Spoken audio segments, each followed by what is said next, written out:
Mayong adlaw katawhan sa Dios sa Archdiocese sa Osamis. Akong tibaya sa mga mag-uuma ug mga mananagat. Karong adlaw usab atong gisaulog ang Independence Day, ang adlaw sa kagawasan nato nga mga Pilipinhon. Hinaut unta nga kita mobarog ug mutindog sa ato nga kaugalingon labi na gayon sa ato nga mga katungod. Busa akong gihagit ang uban nga mga katawhan nga mobarog yun og panalipdan ang ato nga West Philippine Sea, kay kini timaan kini nga ato gyud ay gimahal ang ato nga nasod nga Pilipinas. Dili maayo nga mo yukbo lang ta nining mga pagtamak sa ato nga katungod sa mga lain nga nasod, labi na tungod kay sila dako o adunay gahom. Ato yung barugan nga kita adunay kagawasan o nga kita dili magpaulipon. Ang ulipon mahitabo kung kita mo andam usab nga magpaulipon. Busa nining atong Independence Day kasaulugan, ato gyud nga barugan ang atong pagkagawas nun ug dili kita magpasakop sa mga dayuhan. Dili ta mo yukbo sa gahom sa mga langyaw tungod kay kinahanglan gayud nga atong panggaog mahalon ang Pilipinas. Karong adlaw mauusab ang birthday ni Mr. Romerico Gregorio. Busa ako mingon ni Mr. Romerico Gregorio, happy birthday. Karon usab akong pasalamatan si Manang Anastasia Tibusa, ang inahan ni Ma'am Luz Ferrarin, ang ato nga principal dinha sa St. Michael's High School dinha sa Tangub City. Busa ngadto ni Manang Anastasia Tibusa, akong timbaya o ginaot nga ikaw anas mayong panglawas, akong pasalamat sa imong pagkamanggihatagon. Karong adlaw mao ang ika-napulo nga simana sa ordinaryo nga simana sa ato nga kalendaryo sa simbahan, o Miyerkules, June 12, 2024, o mao karon ang atong Independence Day. Ang ato nga ebanghelyo atong kutloon sumala sa ebanghelyo ni San Mateo. Si Jesus mingon sa iyang mga tinun-an, ayaw ninyo hunahunaa nga mianhi ako aron pagsalikway sa balaod ni Moises ug sa mga pagtulunan sa mga propeta. Wala ako moanhi aron pagsalikway niini, kundili aron paghatag niini sa hustong kahulugan. Timan-i kini samtang may langit pa ug yuta, bisan ang labing gamay nga kudlit o ang labing jutay nga bahin sa balaod, dili gayud sayloan hangtod matuman ang tanan. Busa ang dili magtuman bisan sa labing gamayng bahin sa kasuguan ug magtudlo sa uban sa pagbuhat sa ingon, mamahimong labing iwit sa gingharian sa langit. Apan ang magtuman sa balaod ug magtudlo sa uban sa pagbuhat sa ingon, mamahimong dako sa gingharian sa langit. Ebanghelyo sa atong Ginoo, daygon ikaw o Kristo. Mga igsoon, sa dili pa day kumupadayon, ako di ay nga greetings usab ngadto ni Father Rinaldo Pernia, ang Cora Paroko dinha sa Santo Niño Parish, Tabid, Osamis City. Ngadto ni Father Ray Pernia, ako moingon, congratulations sa imo nga kasaulugan sa imong sacerdotal ordination anniversary. Busa diha kanimo ako moingon, congratulations ug salamat sa imong paghatag sa imong kinabuhi alang pagserbisyo sa katawhan.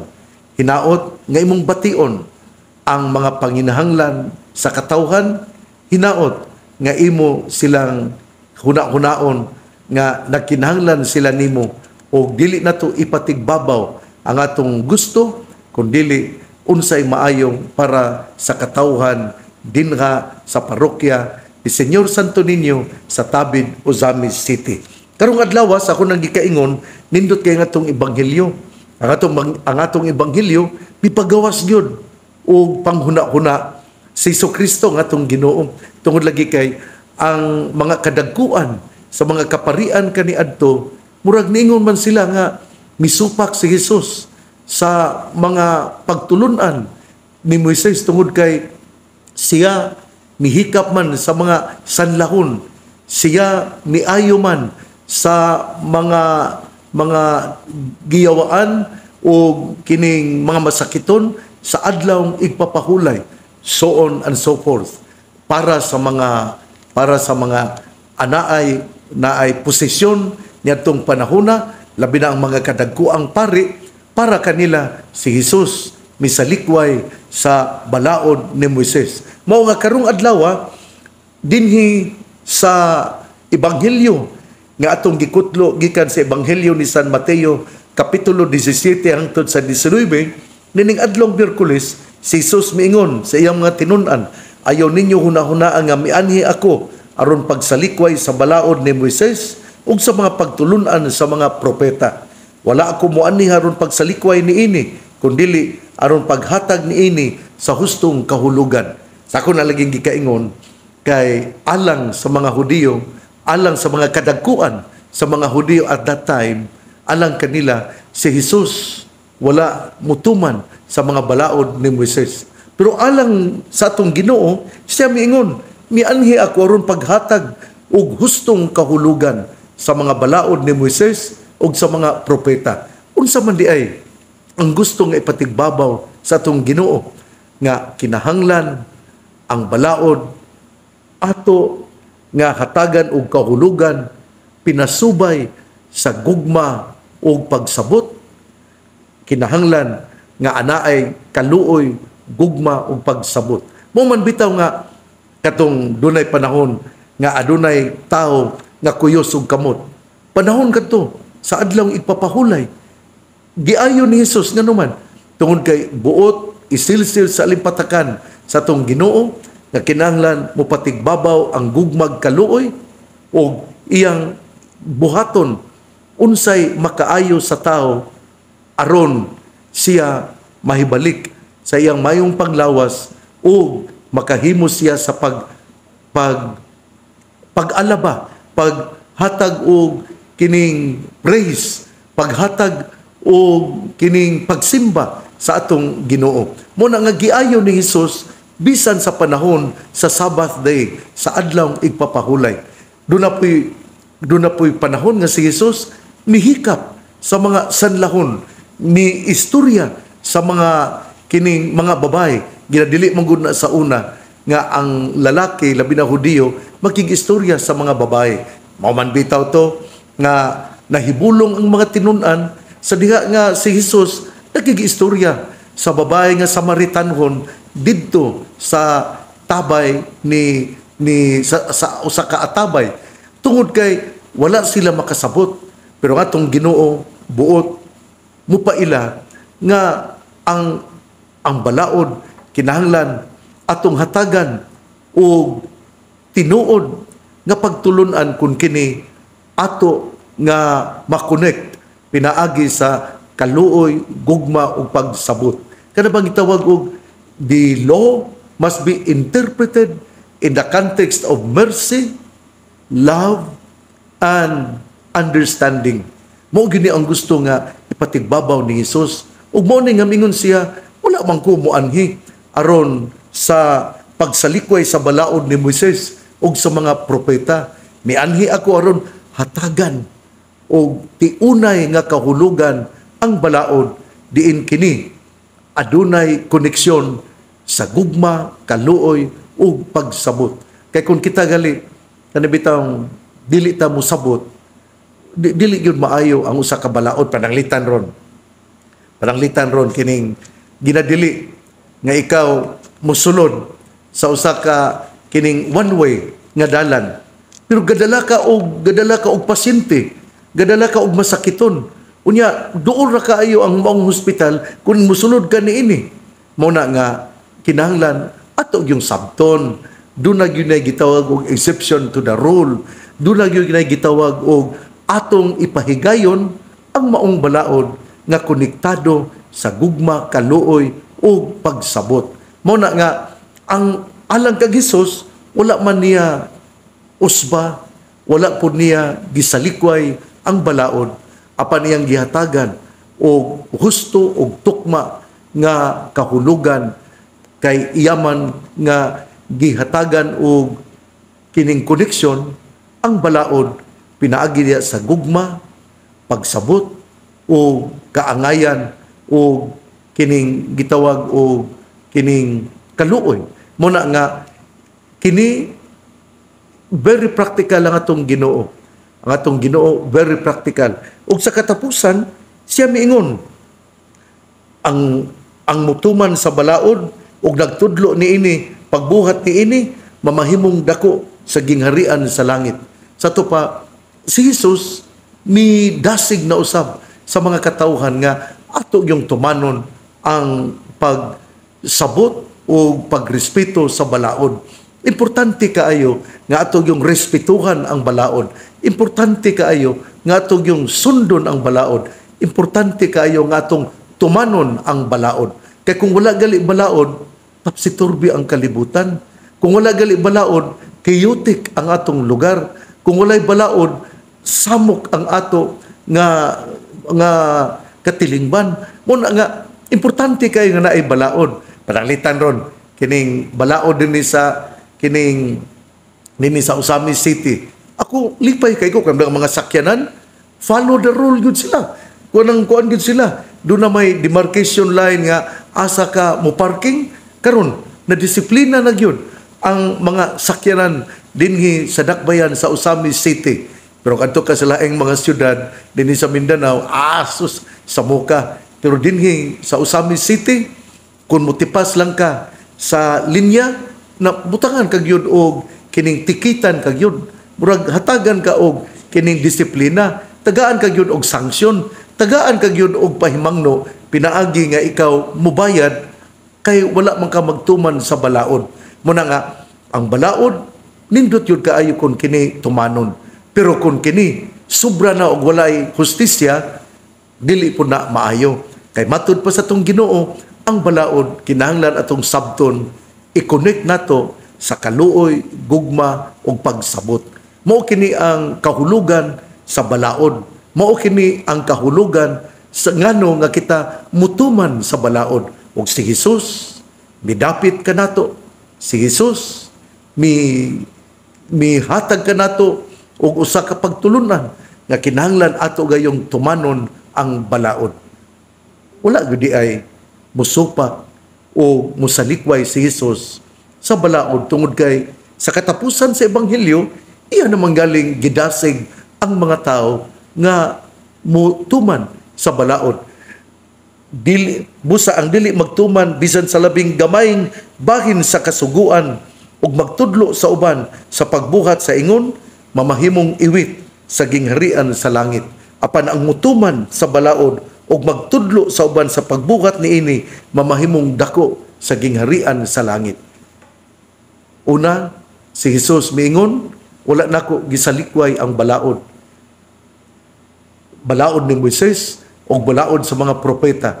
Iya lamang gihatagan og husto nga kahulugan. Ang kahulugan sa balaod mao nga ato kining ubanan sa gugma, kaluoy ug pagsabot. Mao nga iyang gipahimangnuan ang mga tinun-an ug ang mga kadaguan sa mga kaparian niadtong panahona nga kung siya niayo sa mga masakiton panahon sa adlawng ipapahulay, iya kining gihimo tungod kay ang iyang gipatigbabaw mao man ang gugma, kaluoy ug pagsabot. Kung siya nakig-istorya sa babae ngani nangayo man siya og tubig didto sa atabay, kini gipakita niya nga atong respetuhan ug ato nga hatagan og dignidad ang mga kababayen tungod kay sila mga tao usab, dili sila property, dili sila mga butang nga gamiton lamang. Kung si Jesus mihikap sa mga masakiton, kana wala magpasabot nga iyang gisalikway ang balaod, kundili iyang gipabati ang kainit sa iyang gugma, ang kainit sa iyang pagmahal. Ikaw nga namati nako karon, istrikto ba kayo ikaw sa balaod? Dili ka ba mahibalo nga mosabot o dili ba nimo saktan o gugma ang balaod nga imong gipakanaog dinha sa imong opisina? Uy, importante man kayo nga atong sabton. Pero at the same time, sa ako nagikaingon, we have to discipline our people. We have to obey the rules and regulations. We have to follow the law. The law is hard, but it is the law. Muna nga, importante gyud kaayo nga naay balaod. Importante gyud kaayo nga mutuman kita sa balaod. Igsuon, ang mayong balita ang mong pulong ni Jesus, ang ayang pamation, pamalandungan, ug paningkamutan nga mapuy-an. Bulahan ang tao nga namati sa pulong sa Ginoo, sama sa kahoy nga gitanom, daplin sa usa ka sapa, kansang dahon dili gayud malaya. Tempo sa timbunga, siya mamunga. Igsuon, ugma na usab. Ako di ay pasalamat ni Father Alejandro Loloy Balbuena tungod kay siya man ang naningkamot nga makapalit ako og kining lamisa nya. Kini ang lamisa akong gidala dito sa among balay dito sa Dakbayan sa Sugbo. Ako ning gipalit ha, wala na ko pangayua. Tingali nagunahuna mo nga kuan mo na nga nagpasalamat ko ni Father Loloy Alejandro Balbuena. Ako pong pasalamat ni Manang Anastasia Timusa, ang mama ni satong principal dinha sa St. Michael's High School sa Tangub City, ni Ma'am Luz Pirarin. Salamat sa imong pagkamatinabangon alang sa healthcare sa atong mga kaparian. Ako pong pasalamat sa mga kaparian usab dinhi sa Archdiocese sa Usamis, ingon man usab kaparian dinha sa Diocese sa Pagadian. Ato lang sundon ang balaod. Muna nga ako mi pakanaog nga adunay mga kapilya, adunay mga atong assignan, atong hatagan og pari, hinaot nga kini tumanon usab sa mga na-assign nga mga kaparian. Out of obedience, you have to obey your bishop because it is in obedience that there is peace and harmony. Mao kini ang balaod sa simbahan.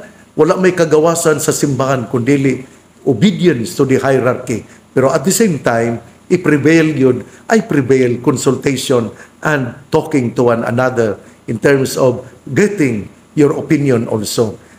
But for the sake of the salvation of souls, I have to assign a priest in a particular place. Muna nga, kung ikaw pari nga wala ka ganahe, para man sa kaluwasan sa kalag. Wala man kagibutan dinha aron imong babagan ang ako nga mga plano nga aron maluwas ang kalag, aron mahatagan og pagtabang ang mga katawhan dinha sa Diocese sa Pagadian. Ako po di ay nga pakasubo ngadto ni Father Cody Sarinas tungod sa pagtaliwan sa iyang amahan nga si the late Julio Sarinas. Ngadto ni Father John Lee Cody Sarinas, ang atong kura paroko sa Talairon sa Holy Cross Parish, akong pakasubo tungod sa kamatayon sa imong amahan. We come and we go. Ang ato lamang nga responsibilidad mao nga atong ihalad ang mitaliwan nato nga mahal sa kinabuhi ug atong iampo. Dawato nato ang kamatuoran nga walay mugamot nining kalibutana. Sakit pero malipay kita nga siya nakig-uban sa atong Ginoo nga mo'y pangandoy natong tanan samtang kita nagpanaw pa dinhi sa kalibutan. Busa usbon ko akong pahasubo sa banay sa iyang inahan sa iyang mga igsoon ni Father John Lee Cody Sarinas tungod sa mitaliwan niyang amahan nga si Julio Sarinas. May he rest in peace. May the Lord give him a space in paradise. Hinautunta nga pasayloon ka sa imong mga sala, Julio Sarinas, sa mga kasaypanan nga imong nahimo samtang buhi pa kita. Atong iampo ang iyang pahulay nga dayon tungod kay ang Ginoo maayo maluluyon og masinabtonon. Atong iampo ang kalag ni Julio Sarinas, amahan ni Father Cody Sarinas. Condolence ngadto sa banay ni Father Cody Sarinas. Ang pangaliya sa mahal nga Birhen Maria nga gisangpit sa mga misamisnon nga Birhen sa kuta, ang Ginoo magapanalangin kanatong tanan. Sa ngalan samahan sa Anak ug sa Espiritu Santo. Amen. Usbon ko, mangadto gayon kita sa kuta, atong ipakita ang atong gugma sa mahal nga Birhen Maria. Hapit na gyud ang nobena kapistahan sa Birhen sa kuta. Ug akong hangyoon nga dili kita mohimo og laing nobena diin mangulo ikaw sa lain nga lugar. Magtapo kita dinha sa kuta shrine. Dili maayo nga ikaw mo bulag og mohimo og pagwatak-watak. Kung ikaw nahitungdan ni ini, kay doon na magoy nag-ingon nga, maghimo doon silang nobina dito darpita. Ayaw, ang nobina sa kapistahan sa Birhen sa kuta, ato nga buhaton, diri ra gyud sa kuta, o walay lain nga magnobina, aron, dili pa muhimo og laing nobina, di na paron sa asang parokya ka, dili maayo ka na, kay ikaw, nagdala ikaw og watak-watak, nagdala ikaw og dibisyon, og ang tao nga magdala og watak-watak, magdala og kining dili unity, ikaw gadala sa pagtulunan ni Satanas, pagtulunan sa yawa, kay ang yawa mudalaman og away, ang yawa magdalaman og watak-watak. Kung tinuod ka nga kining loyal o tinuod ka nga deboto sa Birhen sa kuta, apil diri sa nobina sa Birhen sa kuta, og ayaw nga mo mangulo kag nobina ngadto sa lain nga parokya. Ayaw, dili na maayo. Usare atong nobinahan dina ra gyud sa kuta. Ako pong ipahibalo nga karong Hulyo 13 mao ang inikagabi sa alas 8, mao ang usa ka drama linawas nga pasundayag sa taga DYWS Sugbo, Cebu. Atong tambungan ang linawas nga pasundayag sa taga DYWS Cebu. Din ilang ipasundayag ang drama nga naguluhan Kun Wala Ka Na, nga sinulat ni Melvin Leeson o tagaan og direksyon ni Algin Abakita. Hinautunta nga kining adlaw, Hulyo 13, alas 8 sa gabi, atong hugpungan og atong atinan, ato nga pundukan ang pasundayag sa taga DYWS Cebu. Salamat sa mga sponsors, labi na gayon ang mga kaparian sa Archdiocese sa Osamis, kay sila mitabang gayon. Ako niya ning isulti lang kinsang mga kaparian nga mitabang, o ingon man usab sa mga ni paila nga sila mutabang pangananglitan ang pundok nila ni Jenna Sopirales, nila ni Andelo Halalon, nila ni Sir Joey Rebelo, nila ni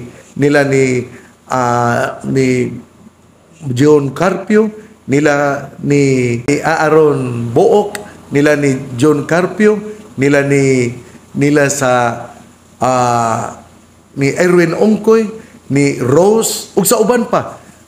Salamat kayo sa inyong pamahaw nga ihatag sa Hulyo 13. Ang paniudto sponsor sa Cathedral, ubos ni Monsignor Boy Naron Jr., og sa panihapon ang Archdiocesan Commission on Education, din ang muhatag di sa udto og litson mao si Vice Mayor Bebeneri, og sa gabi sa kining Hulyo 13 nga early ang panihapon mao si Konsehal Saulo Salvador, og sa pamahaw sa Pitsa 14 mao ang banay ni Engineer